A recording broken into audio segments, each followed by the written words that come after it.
وہ لڑکی جس کا بھائی کے گھر میں رہنا انہیں ہمیشہ کھٹکتا تھا، اس گھر کی مالکن ہی بن جاتی یا وہ کیسے گوارا کرتی؟ اس لیے اب اس کوشش میں تھیں کہ کسی طرح مکرم علی کا فیصلہ بدلا جا سکے۔ حماقت کی کیا بات ہے؟ میں تو آپ کا شکر گزار ہوں کہ آپ نے ایک اہم مسئلے کی طرف میری توجہ مبذول کرائی۔ آج اگر آپ نہ کہتی تو کل نہ جانے کس کس کی زبانیں کھل جاتی۔ میرے گھر میں میری سرپرستی میں رہنے والی بچی کسی کی تہمت کا شکار ہوتی تو میں خود کو کبھی معاف نہ کر پاتا۔ اقصیٰ کو کسی تہمت سے بچانے کے لیے میرے فیصلے پر عمل ہونا بہت ضروری ہے۔ مکرم علی پوری طرح سنجیدہ تھے۔ کیا یہی ایک طریقہ رہ گیا ہے اس معصوم کو بچانے کے لیے کہ تم اپنا بیٹا داؤ پر لگا دو؟ نصرت نے جل بلا کر بولی، میرے پاس تو یہی طریقہ ہے، اگر آپ کے پاس اس سے بہتر کوئی حل ہے تو وہ بتا دیں۔ تم حسن کی کہیں اور شادی کر دو، گھر میں دوسری عورت آ جائے گی تو پھر لوگوں کی باتیں بنانے کی گنجائش نہیں رہے گی۔ نصرت نے مشورہ دیا، وہ دوسری عورت اقصیٰ کا وجود برداشت کر لے گی؟ اس بات کی کیا گارنٹی ہے؟ اگر الٹا اس نے ہی الزام تراشی شروع کر دی تو ہم کیا کریں گے؟ پھر دوسری بات یہ کہ اتنی ایمرجنسی میں ہم کوئی دوسری لڑکی کیسے تلاش کریں؟ کھڑے کھڑے کوئی اپنی بیٹی دینے پر راضی نہیں ہوگا۔ مکرم علی نے فوراً ہی نصرت کا مشورہ رد کر دیا تو وہ مدد طلب نظروں سے چھوٹی بہن کی طرف دیکھنے لگی۔ اسی پل غم و غصے میں مبتلا حسن کمرے میں داخل ہوا۔ سب چھوڑو، پہلے بیٹے سے تو پوچھ لو کہ اسے اقصیٰ کو اپنی بیوی بنانا منظور ہے یا نہیں۔ یہ نہ ہو کہ پرائی لڑکی کی بھلائی کی خاطر اپنے بیٹے سے ہی زیادتی کر بیٹھو۔ عصمت کی زرق نگاہوں نے حسن کے بگڑے ہوئے تیور پہچان لیے تھے، اس لیے فوراً بولی۔ نہ جانے کیوں وہ بہنیں اقصیٰ سے اس قدر کھار کھاتی تھیں۔ شاید وہ سمجھتی تھیں کہ مکرم علی کے گھر میں رہ کر اقصیٰ کو جو سہولیات حاصل ہیں وہ اقصیٰ سے زیادہ ان کا اور ان کے بچوں کا حق ہے، جن پر اقصیٰ غاصب بن کر بیٹھی ہوئی ہے۔ حسن میرا بیٹا ہے، میں جانتا ہوں میرا بیٹا میرا مان کبھی نہیں توڑے گا، اسی لیے میں اتنا بڑا فیصلہ اس سے پوچھے بغیر کر ڈالا۔ اگر آپ کو پھر بھی کوئی شک ہے تو یہ آپ کے سامنے ہے، آپ خود اس سے پوچھ لیں۔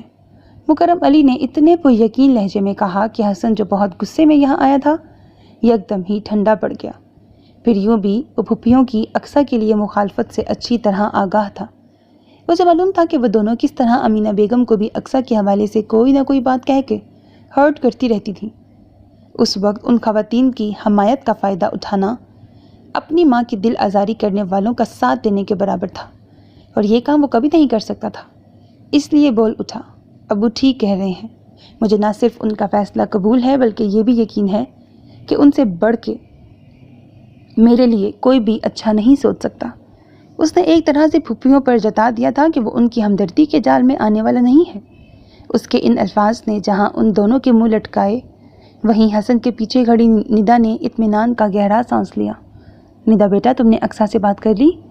مکرم علی نے حسن کی طرف سے مطمئن ہوتے ہوئے پوچھا۔ نہیں ابو، ابھی کرتی ہوں۔ ندا پلٹنے لگی۔ تم رہنے دو، میں خود بات کرتا ہوں اقصیٰ سے۔ تم ذرا آپا کے گھر فون کر کے وہاں سے سب لوگوں کو یہاں بلوا لو۔ عامر قاضی وغیرہ کا انتظام کرنے گیا ہے، مہمانوں کی توازے کے لیے بھی وہ باہر سے ہی سامان لے آئے گا، تم بس برتنوں وغیرہ کا ارینجمنٹ دیکھ لو۔ مکرم علی نے ہدایت کی تو وہ محض سر ہلا کے رہ گئی۔ آج جب کہ ماں کو مرے صرف چھٹا دن تھا، وہ اکلوتے لاڈلے بھائی کی اس انداز میں شادی پر بہت دل برداشتہ ہو رہی تھی، لیکن یہی وقت کا تقاضا تھا، اور وقت کے اسی تقاضے کو پورا کرنے کے لیے مکرم علی بھی سرگرم تھے۔ غم سے نڈھال اپنے دل کو سنبھالتے ہوئے انہوں نے اقصیٰ کے کمرے کے دروازے پر دستک دی۔ آ جائیں۔ اندر سے اقصیٰ کی مدھم آواز سنائی دی تو وہ دروازہ کھول کر اندر داخل ہو گئے۔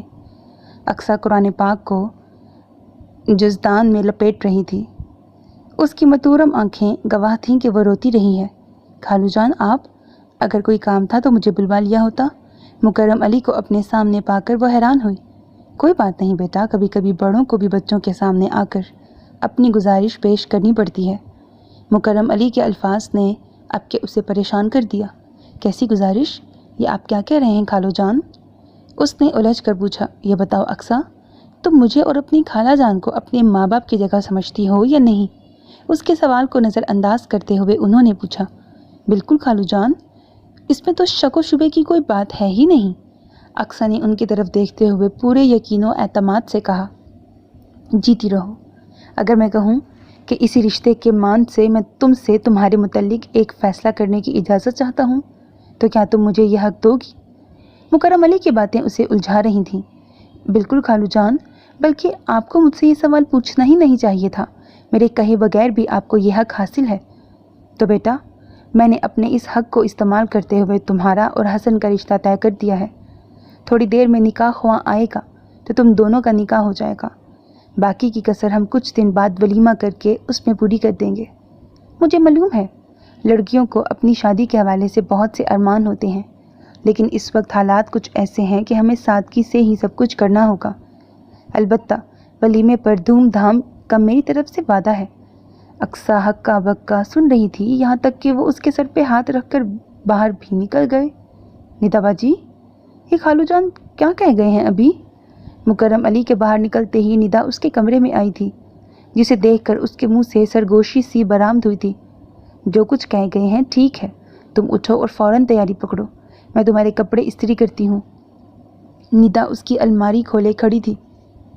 ذرا سی جدوجہد کے بعد اس نے گلابی رنگ کا مکیش کے کام والا سوٹ جو اقصیٰ نے نصرت پھپھو کی بیٹی کی شادی پر پہنا تھا الماری سے دریافت کر لیا۔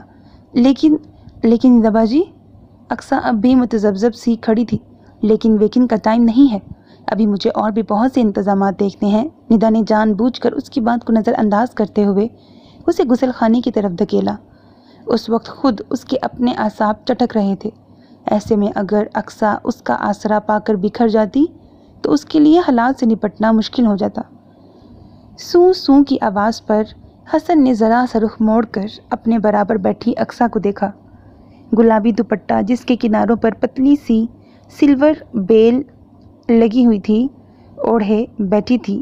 اقصیٰ سے اس کے رشتے کی نوعیت بالکل اچانک ہی بدل گئی تھی۔ ابھی کچھ دیر قبل ہی وہ دونوں ایجاب و قبول کے مرحلے سے گزرے تھے۔ موقع پر موجود حسن کے کزنز اور ان کے بیوی بچے ان دونوں کو مبارکباد دینے کے بعد اب ان اشیاء سے انصاف کر رہے تھے جو عامر تواضع کے لیے لے آیا تھا۔ ندا نے میزبانی کے فرائض سنبھال رکھے تھے، ایسے میں کسی کے پاس فرصت نہیں تھی کہ چپکے روتی اقصیٰ کی طرف توجہ دیتا۔ حسن نے کچھ بے چین ہو کر ایک بار پھر اقصیٰ کی طرف دیکھا۔ اس کی کل تیاری ہونٹوں پر لگی ہلکی سی گلابی لپسٹک پر مشتمل تھی۔ کانوں میں پہنے گئے چھوٹے چھوٹے ٹاپس اور گلے میں موجود نازک سی چین جو امینہ بیگم نے اسے میٹرک میں پاس ہونے پر تحفے میں دی تھی اور جنہیں وہ ہمیشہ ہی پہنے رکھتی تھی، آج دلہن کی حیثیت میں بھی اس کا کل سنگھار تھے۔ لیکن شاید اسے ان سب باتوں کا احساس بھی نہیں تھا۔ فی الوقت تو وہ خود پر ٹوٹنے والی اس اچانک افتاد پر ہراساں پوری شد و مت سے رونے میں مصروف تھی۔ اس کا یہ رونا حسن کو دکھ دے رہا تھا۔ 2.5 سال کی عمر سے وہ ان کے ساتھ رہ رہی تھی۔ اس وقت سے لے کر آج تک حسن سمیت سبھی کی ہمیشہ یہ کوشش رہی تھی کہ اقصیٰ کی آنکھوں میں آنسو نہ آنے پائے۔ اس وقت بھی اس کے آنسوؤں نے حسن کے دل کو بری طرح دکھایا اور اس نے تسلی دینے والے انداز میں اپنا دایاں ہاتھ گود میں دھرے اقصیٰ کے دونوں ہاتھوں پر رکھ کر دبایا، لیکن اقصیٰ کے رد عمل نے اسے شرمندہ کر دیا۔ حسن کے ہاتھ رکھتے ہی اقصیٰ نے بہت تیزی سے اپنے دونوں ہاتھ پیچھے کر لیے تھے۔ یہ اس کا رد عمل تھا جو اپنا ہر آنسو اس کے شانے پر سر رکھ کر بہایا کرتی تھی۔ ندا کی شادی کو 10 سال ہو گئے تھے اور حسن پورے 10 سال سے اقصیٰ کے لیے ہر موقع پر اپنا شانہ مہیا کرتا رہا تھا، یہاں تک کہ ابھی 6 روز قبل ہونے والی اپنی ماں کی موت پر بھی اس نے جی جان سے اقصیٰ کی عشق شوئی کی تھی۔ پتہ نہیں عشق شوئی ہوتا ہے کہ شوئی ہوتا ہے، لیکن اب وہ یکدم ہی اپنی جگہ سے کھڑا ہوا اور لمبے لمبے ڈگ بھرتا کمرے سے باہر نکل گیا۔ اس کے اس طرح باہر نکلنے پر ندا کی توجہ اقصیٰ کی طرف مبذول ہوئی اور اسے روتے دیکھ کر وہ تیزی سے اس کی طرف آئی۔ اقصیٰ کے برابر بیٹھتے ہوئے اس نے اسے اپنی باہوں میں بھر لیا۔ نتیجتاً اقصیٰ کے رونے میں کچھ اور بھی شدت آ گئی، خود ندا کی آنکھوں سے بھی آنسو بہنے لگے۔ پاگل ہوئی ہو ندا؟ بجائے اسے چپ کروانے کے خود بھی رونے لگی۔ اس کے ایک پھپھی زاد بھائی کی بیوی نے قریب آ کر ان دونوں کو ایک دوسرے سے الگ کرتے ہوئے ندا کو سمجھایا، لیکن بہت دیر سے ہمت کر کے کھڑی ندا کے ضبط کا بندھن بھی اب ٹوٹ چکا تھا۔ ہمت سے ندا، دیکھو اللہ نے غم کے فوراً بعد تم لوگوں کو یہ خوشی دکھائی ہے، اللہ کا شکر ادا کرو۔ ندا کے آنسو پوچھتے ہوئے وہ ساتھ ساتھ اسے سمجھا رہی تھی۔ میری امی، بھابھی، میری امی، وہ تو اس خوشی کو دیکھنے کی حسرت اپنے دل میں ہی لیے اس دنیا سے چلی گئی۔ ندا بری طرح بکھر رہی تھی۔ اقصیٰ کا رونا بھی مزید شدت اختیار کر گیا تھا۔ اس صورتحال کو دیکھ کر ایک صوفے پر صبر کی تصویر بنے بیٹھے مکرم علی کو بالآخر اٹھ کر ان کے قریب آنا پڑا۔ ندا، میری بہادر بیٹی، مجھے تم سے یہ امید نہیں تھی۔ انہوں نے ندا کو اپنے بازو کے حصار میں لیا تو اسے اپنا دل کچھ ٹھہرتا ہوا محسوس ہوا۔ تم میرا سہارا ہو بیٹی، تم میری بڑی اولاد ہو، اور بڑوں کی ذمہ داریاں بھی بڑی ہوتی ہیں، اس لیے انہیں اپنا ظرف بڑا رکھنا پڑتا ہے۔ تمہیں تو حسن کو بھی سنبھالنا ہے اور اقصیٰ کو بھی۔ رہی تمہاری ماں کے حسرت زدہ دنیا سے چلے جانے کی بات، تو بیٹا، خوشیاں بھی رزق کی طرح انسان کا نصیب ہوتی ہیں۔ جو خوشی تمہاری ماں کے نصیب میں دیکھنا نہیں لکھی تھی، اس کے لیے چاہے ہم ایڑی چوٹی کا بھی زور لگا لیتے تو ناکام ہی رہتے۔ اللہ کی رضا میں راضی رہنے کا نام ہی بندگی اور اطاعت ہے بیٹا، یوں شکوہ کر کے مقام بندگی نہ کھو۔ مکرم علی کی باتوں نے صرف ندا ہی کو نہیں، اقصیٰ کو بھی گریہ ترک کرنے پر مجبور کر دیا تھا۔ جاؤ، بہن کو اس کے کمرے میں چھوڑ کر آؤ۔ ندا کو خود سے الگ کرتے ہوئے مکرم علی نے اسے ہدایت کی اور اقصیٰ کے سر پر شفقت سے ہاتھ رکھا۔ آؤ اقصیٰ۔ ندا اقصیٰ کا ہاتھ تھام کر اسے باہر لے گئی۔ فی الحال میں تمہیں تمہارے کمرے میں اس لیے لائی ہوں کہ تم ریلیکس ہو جاؤ اور میں تمہیں حالات کے بارے میں بھی باخبر کر دوں۔ اقصیٰ کے کمرے میں پہنچ کر ندا نے اس سے کہا تو وہ نڈھال سی اپنے بیڈ کی پشت سے ٹیک لگا کر بیٹھ گئی۔ ندا دھیرے دھیرے اسے اس ایمرجنسی نکاح کی وجوہات کے بارے میں آگاہ کرنے لگی۔ نکاح سے قبل وہ اقصیٰ کو یہ سب نہیں بتا سکی تھی، اس لیے اب بتا رہی تھی۔ جو بھی ہوا، جیسے بھی ہوا، لیکن یہ تو طے ہے کہ اللہ نے تمہارا اور حسن کا جوڑ لکھ رکھا تھا، اسی لیے شاید حسن ابھی تک شادی پر راضی نہیں ہوا تھا کہ تمہیں اس کا نصیب بننا تھا۔ اب تم دونوں کو نصیب کے اس لکھے کو نبھانا ہے۔ ندا نے اپنی بات پوری کی تو اتنی دیر سے خاموش بیٹھی اقصیٰ نے جھجکتے ہوئے کہا، ندا باجی، ایک بات کہوں؟ ہاں ہاں بالکل۔ ندا نے اس کے تذبذب کو محسوس کر کے اس کی حوصلہ افزائی کی۔ ابھی میں یہیں اپنے کمرے میں ہی رہوں گی۔ نظریں جھکا کر اٹک اٹک کر اس نے جو بات کہی، ندا نے اسے اس کے پورے مفہوم کے ساتھ سمجھا۔ ندا کے ذہن میں ایسا کوئی خیال تھا تو نہیں، لیکن اسے اقصیٰ کا مطالبہ ناجائز بھی محسوس نہیں ہوا۔ یقیناً وہ ابھی ایک نئے رشتے کو نبھانے کے لیے ذہنی طور پر تیار نہیں تھی۔ ندا نے ایک گہرا سانس لیا اور بولی، اچھی بات ہے، میں سب سے کہہ دوں گی کہ اقصیٰ کے فائنل امتحان ہونے والے ہیں، اس لیے فی الحال رخصتی نہیں کی جا رہی۔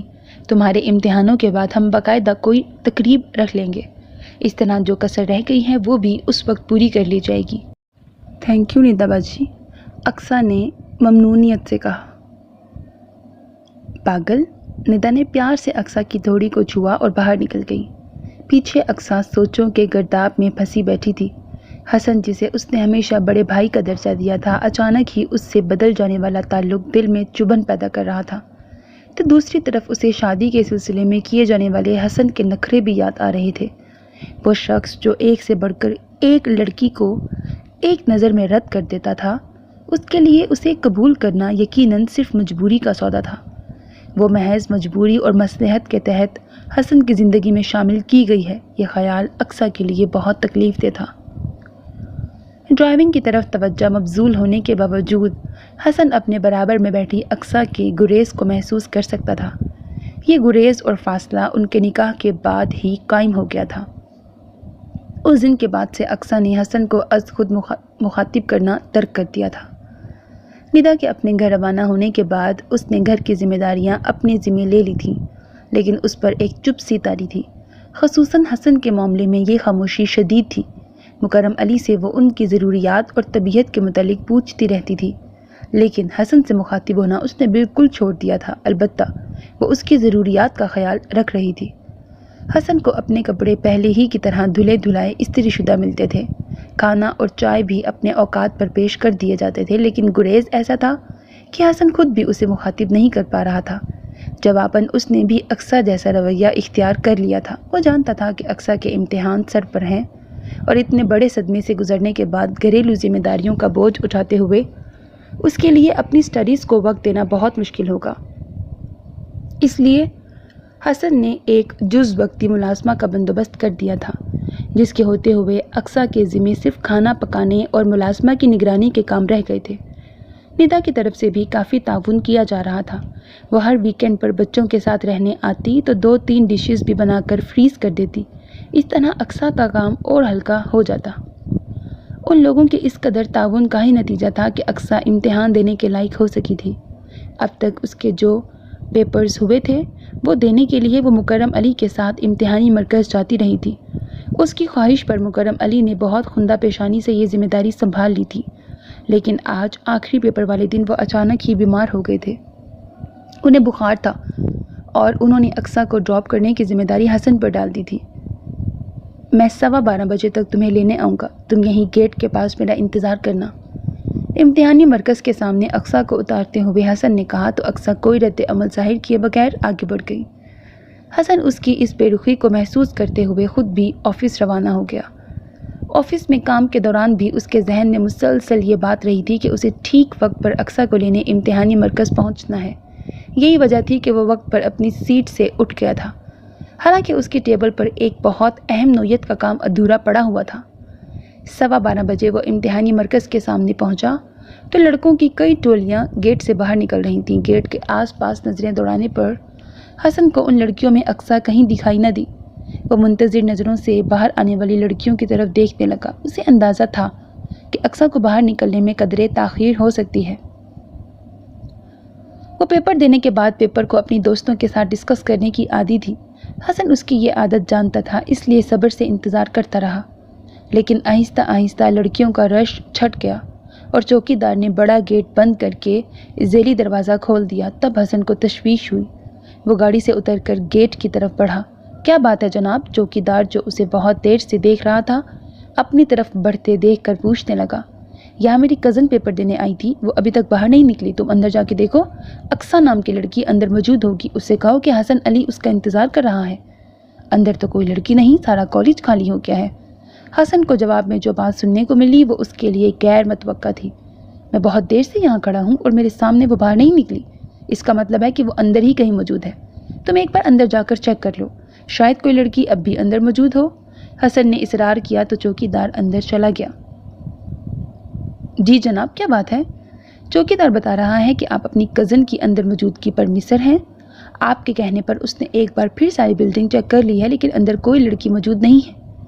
چوکی دار 10 منٹ بعد باہر آیا تو اس کے ساتھ پینٹ شرٹ میں ملبوس ایک اور آدمی بھی موجود تھا، جس کی بات نے حسن کو پریشانی میں مبتلا کر دیا۔ اقصیٰ کبھی بھی خود سے کہیں آنے جانے کی عادی نہیں رہی تھی، اس لیے یہ سوچنا کہ وہ حسن کے آنے سے پہلے ہی اکیلی گھر چلی گئی ہے مشکل تھا۔ آپ گھر پر چیک کریں، ہو سکتا ہے آپ کی کزن اپنی کسی سہیلی کے ساتھ آپ کے آنے سے پہلے ہی گھر چلی گئی ہو۔ اس آدمی نے حسن کی پریشانی دیکھتے ہوئے مشورہ دیا جو حسن کے دل کو لگا۔ واقعی یہ ممکن تھا کہ اقصیٰ اپنی کسی سہیلی کے ساتھ گھر چلی گئی ہو۔ اس آدمی کا شکریہ ادا کرتے ہوئے حسن گاڑی میں بیٹھ کر تیزی سے گھر کی طرف روانہ ہو گیا۔ راستے بھر اسے یہ اندیشہ ستاتا رہا کہ خدا نخواستہ اگر اقصیٰ گھر پر نہیں ہوئی تو کیا ہوگا، لیکن گھر پہنچ کر جیسے ہی اسے اقصیٰ کی شکل نظر آئی اس کے سارے اندیشے ہوا ہو گئے اور اس کی جگہ شدید برہمی عود کر آئی۔ تم گھر پہنچ چکی ہو اور میں پاگلوں کی طرح گھنٹہ بھر سے سینٹر کے سامنے کھڑا تمہارا انتظار کر رہا ہوں۔ غصہ کرنے کی کوئی ضرورت نہیں، تم وہاں دیر سے پہنچے ہوگے، اس لیے اقصیٰ اپنی ایک دوست کے ساتھ اس کے والد کی گاڑی میں گھر واپس آئی ہے۔ اسے گھر پہنچے بہت دیر ہو چکی ہے اور تم جس ٹائم آئے ہو اس سے ظاہر ہے کہ تم واقعی لیٹ ہو گئے تھے۔ مکرم علی اقصیٰ کی مدد کو آئے۔ میں نے اسے 12:15 بجے کا ٹائم دیا تھا اور میں ٹھیک 12:15 بجے کالج گیٹ پر موجود تھا۔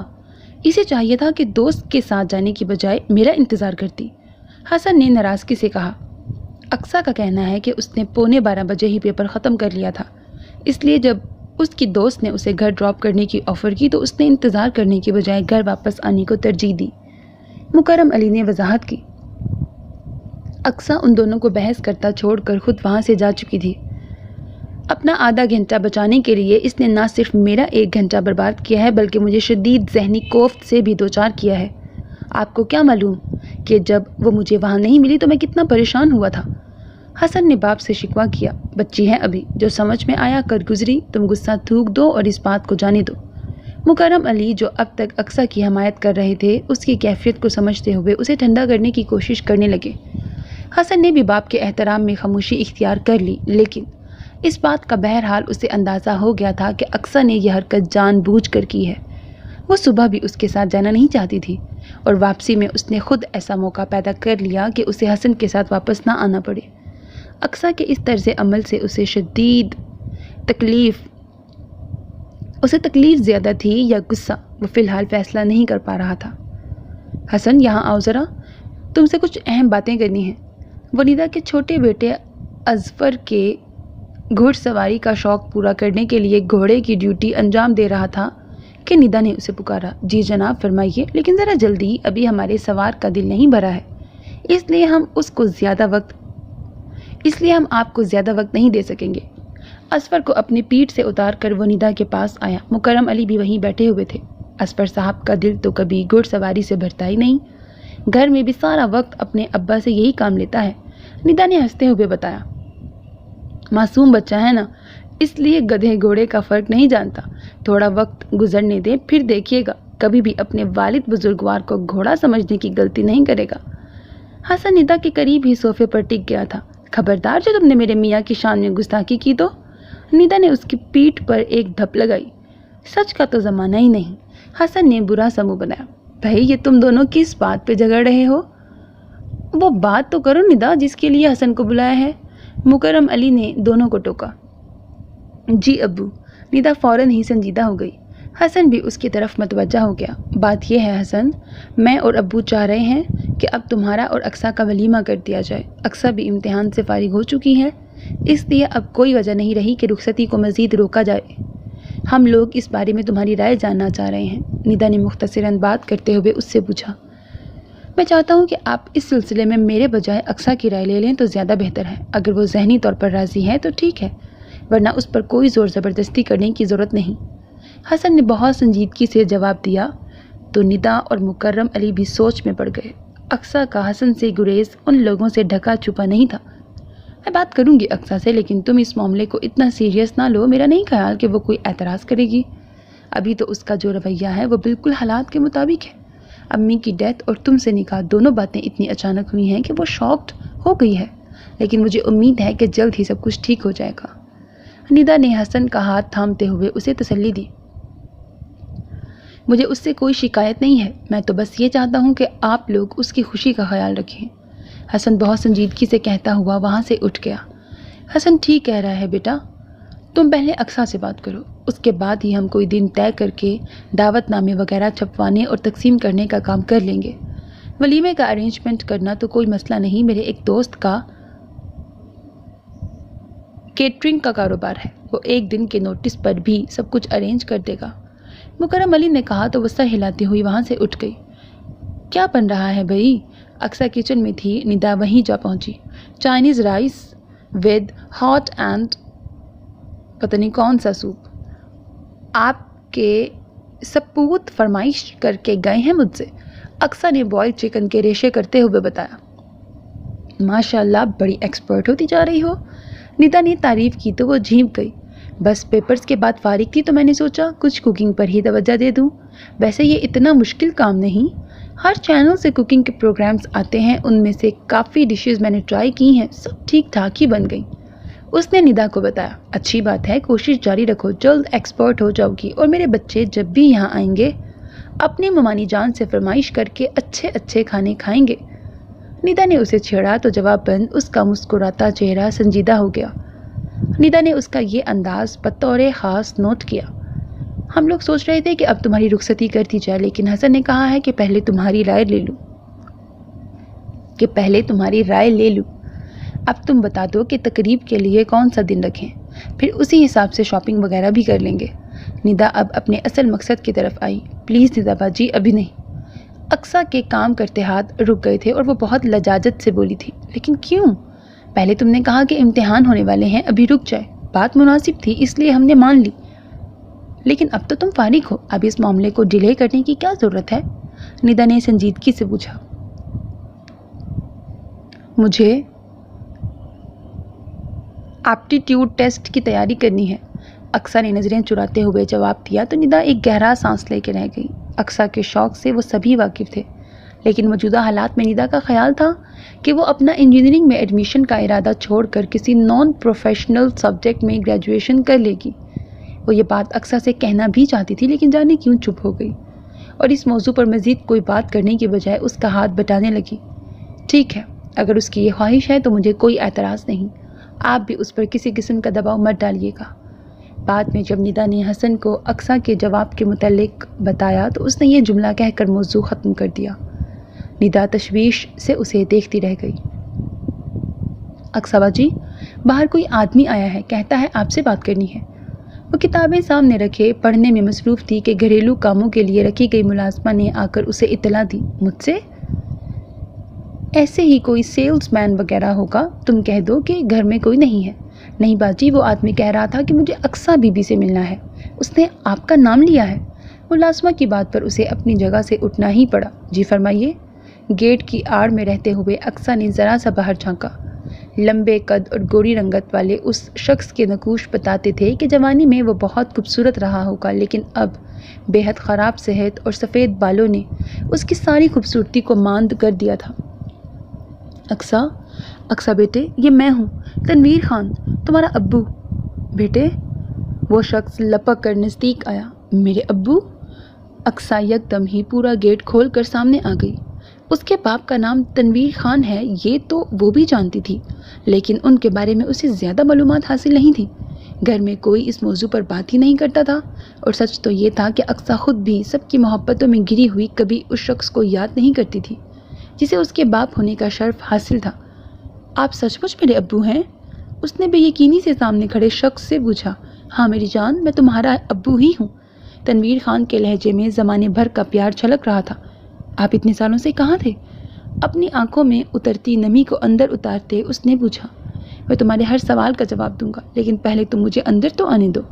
گیٹ پر کھڑے کھڑے تو یہ ساری باتیں نہیں ہو سکتی نا، تنویر خان نے کہا تو اقصیٰ کو بھی اپنی پوزیشن کا اندازہ ہوا۔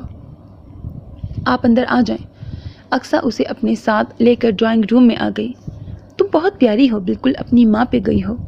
گیٹ پر تمہاری ایک جھلک دیکھتے ہی مجھے زرینہ کی یاد آ گئی تھی۔ زرینہ کے ساتھ مجھے زندگی کے بہت کم دن گزارنا نصیب ہوئے، لیکن وہ چند دن میری زندگی کے سب سے قیمتی دن ہیں۔ زرینہ کے اس مختصر ساتھ کو میں کبھی فراموش نہیں کر سکا۔ اقصیٰ کی صورت کو پیار سے تکتے ہوئے تنویر خان کھوئے کھوئے لہجے میں کہہ رہا تھا۔ آپ امی سے بہت محبت کرتے تھے؟ اس نے اشتیاق سے پوچھا۔ وہ تھی ہی ایسی کہ اس سے محبت کی جائے، تنویر خان نے خلاؤں میں تکتے ہوئے جواب دیا۔ تو پھر آپ انہیں چھوڑ کر کیوں چلے گئے تھے؟ بیٹی باپ کا احتساب کر رہی تھی، میں نے کب چھوڑا تھا اسے؟ مجھے تو مجبور کر دیا گیا تھا، تنویر خان نے دکھی لہجے میں کہا۔ کس نے مجبور کیا تھا؟ اس کا تجسس جاگا، انہی لوگوں نے جو آج تم پر بھی قبضہ کیے بیٹھے ہیں۔ خالہ جان اور خالو جان؟ اقصیٰ کے انداز میں بے یقینی تھی۔ لیکن کیوں؟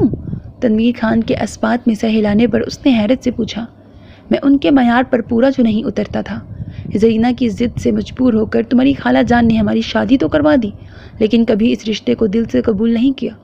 وہ ہمیشہ موقع کی تلاش میں رہیں کہ کسی طرح ہمیں ایک دوسرے سے جدا کر دیا جائے، اور جب تم 2.5 سال کی تھیں تو انہیں موقع مل گیا۔ میرے اور زرینہ کے درمیان کسی معمولی سی بات پر نا اتفاقی پیدا ہو گئی، جسے ہوا دے کر ناراضگی تک پہنچا دیا گیا۔ زرینہ کو تمہاری خالہ نے میکے میں بٹھا لیا اور بس اس کے بعد سب کچھ ختم ہو گیا۔ مجھے موقع ہی نہیں دیا گیا کہ میں زرینہ کو منا سکوں۔ میں کئی بار یہاں آیا، لیکن کسی نے مجھے زرینہ سے ملنے نہیں دیا، بلکہ دھمکیوں پر اتر آئے۔ تمہارے خالو جان کے کئی شاگرد پولیس میں بھی تھے، ان لوگوں کے ذریعے مجھے دھمکایا گیا کہ میں زرینہ کا پیچھا چھوڑ دوں۔ مجھے گرفتار کر کے تھانے میں تشدد کا نشانہ بھی بنایا گیا۔ میں غریب اور بے اختیار سا آدمی ان اوچھے ہتھکنڈوں کے سامنے کب تک ٹھہرتا، تھک ہار کر چپ ہو بیٹھا۔ لیکن جب مجھے زرینہ کے انتقال کی خبر ملی تو میں رہ نہیں سکا۔ میں ایک بار پھر ہمت کر کے یہاں آیا، لیکن ان لوگوں نے دھکے دے کر مجھے یہاں سے نکلوا دیا۔ میں بہت تڑپا، بہت فریاد کی کہ مجھے میری بیوی کا آخری دیدار تو کروا دو، لیکن ظالموں نے میری ایک نہ سنی۔ بعد میں بھی میں نے یہاں کے چکر لگائے کہ بیوی نہیں رہی تو کم از کم مجھے میری اولاد تو واپس کر دو، لیکن ان لوگوں کے کانوں پر جوں تک نہ رینگی۔ ایک بار پھر میرے ساتھ پولیس تھانے کا کھیل کھیلا گیا، بس پھر میں ہمت ہار گیا۔ لیکن تمہاری محبت، تم سے ملنے کی تڑپ تو ہمیشہ میرے دل میں قائم رہی۔ ابھی کچھ روز قبل مجھے معلوم ہوا کہ امینہ بیگم کا انتقال ہو گیا ہے، تو میرے دل میں ایک امید سی پیدا ہوئی کہ شاید اب مجھے تم سے ملنے کا موقع مل جائے۔ میں نے مکرم علی سے اس سلسلے میں رابطہ کیا، لیکن انہوں نے مجھے تم سے ملنے کی اجازت نہیں دی۔ لیکن میں تمہارا باپ ہوں، میرا دل تمہارے لیے تڑپتا ہے، اسی لیے میں یہ خوش لگانے کے بعد کہ کس وقت تم گھر میں اکیلی ہوتی ہو، آج اس وقت تم سے ملنے یہاں آیا ہوں۔ بہتے آنسوؤں کے ساتھ تنویر خان جو داستان سنا رہا تھا وہ اقصیٰ کے لیے بے حد غیر یقینی تھا۔ محبت کرنے والی خالہ جان اور شفیق خالو جان کا جو روپ اس کے باپ نے اس کے سامنے پیش کیا تھا وہ اقصیٰ کے لیے بہت اجنبی تھا، لیکن تنویر خان کے آنسو بھی اس پر بہتے ظلم اور دکھوں کی داستان سنا رہے تھے۔ اقصیٰ تذبذب کا شکار ہو گئی۔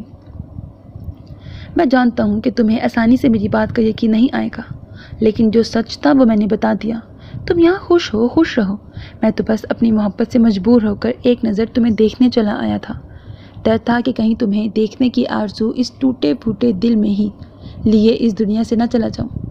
تنویر خان نے اقصیٰ کی آنکھوں میں موجود بے یقینی پڑھ لی تھی۔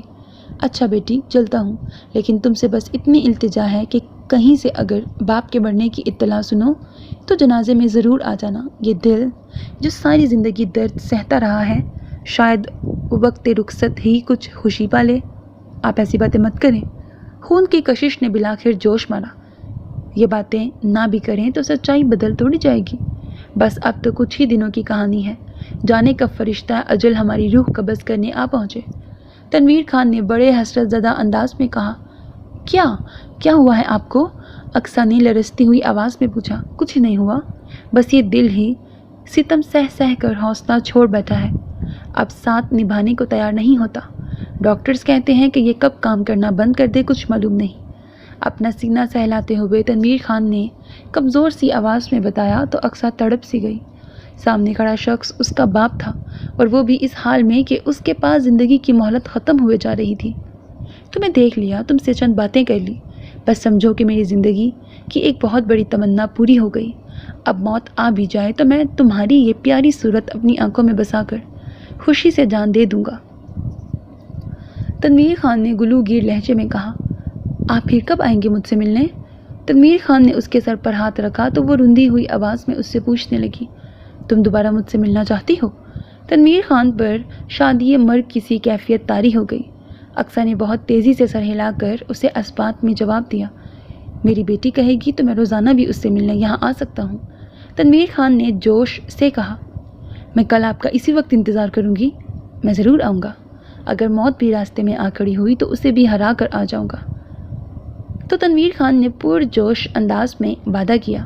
اقصیٰ گیٹ تک انہیں رخصت کرنے گئی اور وہاں کھڑی ہو کر اس وقت تک انہیں دیکھتی رہی جب تک وہ گلی کا موڑ مڑ کر اس کی نظروں سے اوجھل نہ ہو گئے۔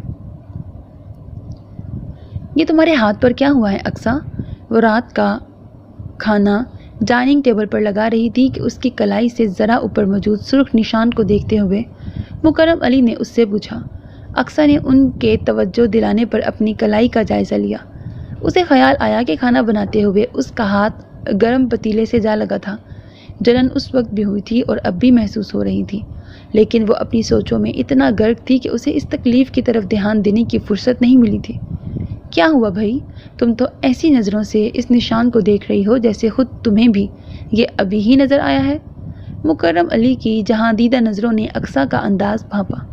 کچھ نہیں ہے خالو جان، بس ذرا سا ہاتھ جلا ہے، ٹھیک ہو جائے گا۔ اس نے انہیں ٹالا۔ ایسے کیسے ٹھیک ہو جائے گا؟ کوئی دوا لگاؤ اس پہ۔ مکرم علی نے اسے ٹوکا۔ جی، کھانے کے بعد لگا لوں گی۔ اس نے کہتے ہوئے سالن کا ڈونگا ان کی طرف بڑھایا تو وہ خاموش ہو گئے اور اپنی پلیٹ میں سالن نکالنے کے بعد ڈونگا حسن کی طرف کھسکایا۔ حسن کے بعد اقصیٰ نے بھی اپنی پلیٹ میں ذرا سا سالن ڈالا اور بے دلی سے نوالا بنانے لگی۔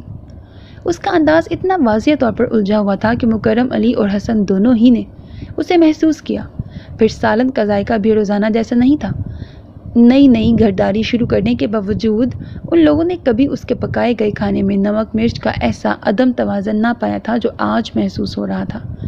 صاف ظاہر تھا کہ کھانا شدید ذہنی انتشار کے ساتھ پکایا گیا ہے۔ دونوں نے جلد ہی کھانے سے ہاتھ کھینچ لیا۔ اقصیٰ جس نے خود بمشکل 2-3 نوالے ہی لیے تھے اس بات کو محسوس بھی نہیں کر سکی۔ وہ جس کیفیت میں تھی اس میں تو شاید اس نے سالن کا ذائقہ بھی صحیح سے محسوس نہیں کیا تھا۔ کھانے والوں کے تاثرات کیا خاک نوٹ کرتی۔ برتن سمیٹنے کے بعد مجھے میرے کمرے میں 1 گلاس دودھ دے جانا بیٹا۔ مکرم علی نے ڈائننگ ٹیبل سے اٹھتے ہوئے اقصیٰ کو ہدایت دی۔ ان کے پیچھے ہی حسن بھی ٹیبل سے اٹھ گیا۔ اقصیٰ تو پہلے ہی بے دلی سے بیٹھی تھی، فوراً ہی ہاتھ میں موجود روٹی کا ٹکڑا رکھ کر ڈائننگ ٹیبل پر سے برتن اٹھانے لگی۔ برتن سمیٹنے کے بعد اس نے دودھ گرم کیا اور گلاس میں نکال کر مکرم علی کے کمرے میں چلی آئی۔ خالو جان کہ آپ کے لیے دودھ۔ اس نے دودھ کا گلاس سائڈ ٹیبل پہ رکھا اور پلٹنے لگی۔ کہاں جا رہی ہو اقصیٰ؟ تھوڑی دیر بیٹھو یہاں۔ مکرم علی نے اسے پکارا تو ناچار اسے رکنا پڑا۔ کیا بات ہے؟ آج ہماری بیٹی کچھ الجھی نظر آ رہی ہے؟ انہوں نے اس کے چہرے کی طرف دیکھتے ہوئے پوچھا۔ نہیں تو، اس نے کمزور لہجے میں تردید کی۔ اگر کچھ نہیں ہے تو تمہارا چہرہ اتنا اترا ہوا اور اداس کیوں لگ رہا ہے؟ مکرم علی نے مسکرا کر کہا۔ آج مجھے امی کی بہت یاد آ رہی ہے۔ اقصیٰ نے ڈبڈبائی ہوئی آنکھوں کے ساتھ جو بات کہی وہ مکرم علی کے لیے حیرت انگیز تھی۔ اتنے سالوں میں انہوں نے کبھی نہیں سنا تھا کہ اس نے اپنی ماں کو یاد کیا ہو۔ اب آنسو بہانا، یہ سب تو تقدیر کے کھیل ہیں بیٹا۔ زندگی میں کب کس موڑ پر کون سا رشتہ ساتھ چھوڑ جائے کچھ نہیں معلوم۔ بس یہ ہے کہ جلد یا بدیر جانا تو بہرحال سب کو ہی ہے۔ پیچھے رہ جانے والوں کے پاس تو فقط صبر کا راستہ ہی رہ جاتا ہے۔ حیرت سے سنبھلتے ہوئے مکرم علی نے اسے سمجھانے کا فریضہ انجام دیا۔ مرنے والوں پر تو صبر آ جاتا ہے، لیکن جن کا ساتھ جیتے جی چھوٹ جائے ان پر کیسے صبر کریں؟ آج اقصیٰ انہیں حیران کرنے پر تلی ہوئی تھی۔ کس کی بات کر رہی ہو تم؟ انہوں نے اچنبھے سے پوچھا۔ اپنے ابو کی۔ وہ تو زندہ ہے نا؟ اسی ملک میں، اسی شہر میں کہیں رہتے ہیں، پھر کیوں میں ان سے محروم ہوں؟ اقصیٰ کی بات کسی بوم کی طرح ان کے اعصاب پر گری تھی۔ وہ شخص اس لائق نہیں کہ اس کے بارے میں گفتگو بھی کی جائے۔ بہتر ہے کہ تم اس کا خیال اپنے دل سے نکال دو۔ مکرم علی سنبھلے تو ناگواری سے جواب دیتے ہوئے دوبارہ اس کتاب کو اٹھا لیا جو وہ اقصیٰ کے آنے سے پہلے پڑھ رہے تھے۔ اب تم جاؤ اور جا کر سو جاؤ۔ صبح مجھے جلدی کالج پہنچنا ہے۔ ناشتہ ذرا جلدی بنا دینا۔ وہ رکھائی سے بولے تو وہ کمرے سے باہر نکل گئی۔ البتہ اس کا ذہن پہلے سے زیادہ الجھ گیا۔ اس کا مطلب ہے ابو ٹھیک کہہ رہے تھے۔ یہ لوگ ابو کو ان کی غربت کی وجہ سے کسی لائق نہیں سمجھتے، اسی لیے انہیں ان کا ذکر تک سننا گوارا نہیں۔ لیکن میں کیسے کسی کے حکم پر ان کا خیال اپنے دل سے نکال دوں؟ آخر میں ان کی اولاد ہوں۔ وہ اپنی سوچوں میں گلتا اپنے کمرے میں جا رہی تھی کہ اسے پیچھے سے حسن نے پکارا۔ وہ پلٹ کر سوالیہ نظروں سے اس کی طرف دیکھنے لگی۔ یہ مرہم لگا لو اپنے ہاتھ پر، آرام آ جائے گا۔ وہ کوئی ٹیوب اس کی طرف بڑھاتے ہوئے بولا۔ اپنی ہمدردی اپنے پاس سنبھال کے رکھیں، مجھے ضرورت نہیں اس بھیک کی۔ وہ جو بہت الجھی ہوئی تھی حسن کو تلخی سے جواب دے کر اپنے کمرے میں گھس گئی۔ حسن کے چہرے پر جو غصے کی سرخی چھائی تھی وہ تک دیکھنے کی زحمت نہیں کی۔ ماشاءاللہ بہت ذائقہ ہے تمہارے ہاتھ میں۔ تمہاری ماں بھی بہت لذیذ کھانے بنایا کرتی تھی۔ فروٹ ٹرائفل سے بھرپور انصاف کرتے ہوئے تنویر خان نے اسے سراہا تو اس کا چہرہ اپنی تعریف پر کھل اٹھا۔ کیا آپ امی سے بہت محبت کرتے تھے؟ دونوں ہاتھوں کے پیالے میں اپنا چہرہ رکھتے ہوئے اقصیٰ نے اشتیاق سے تنویر خان سے پوچھا۔ اتنی کہ تم اندازہ بھی نہیں لگا سکتی۔ بس یوں سمجھو کہ لوگ ہمیں ایک جان دو قالب کہتے تھے۔ اس کے بغیر میں کیسے جی رہا ہوں، اس کا اندازہ تو تم میری حالت دیکھ کر بھی لگا سکتی ہو۔ تنویر خان نے افسردگی سے جواب دیا۔ آپ اپنا علاج کیوں نہیں کرواتے؟ آج کل تو علاج کی بہت جدید سہولیات موجود ہیں۔ پیچیدہ ترین امراض کا بھی علاج ہو جاتا ہے۔ آپ کسی اچھے کارڈیولوجسٹ سے اپنا چیک اپ کروائیں۔ اقصیٰ نے کہا تو تنویر خان ہنس دیا۔ آپ اس طرح کیوں ہنس رہے ہیں؟